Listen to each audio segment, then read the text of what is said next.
যে বিষয়টি নিয়ে আলোচনা করব, মার্জ ইন এমএস ওয়ার্ড। তাহলে চলুন শুরু করা যাক। আমরা এখান থেকে এই সেলটিকে, এই দুইটি সেলকে মার্জ করব। মার্জ করার জন্য এই দুটি সেল আমরা সিলেক্ট করব। সিলেক্ট করার পরে এখান থেকে লেআউটে যাব।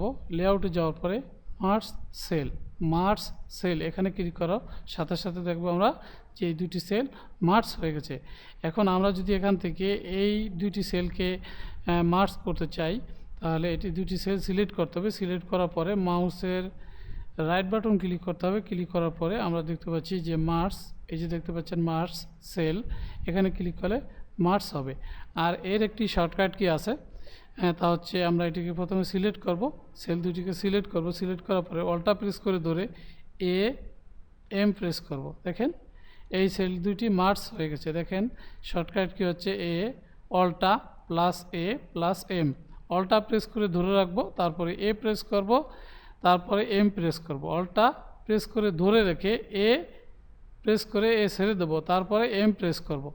তারপর আমরা যদি এই সেলটিকে যদি মার্জ করতে চাই, কিবোর্ড থেকে আবারও অল্টা প্রেস করে AM, তারপরে এই দুটি সেলকে আমরা মার্জ করতে চাই, অল্টা প্রেস করে AM, আবারও অল্টা প্রেস করে ধরে AM।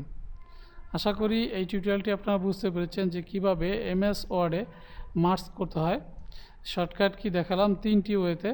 আশা করি আপনারা বুঝতে পেরেছেন।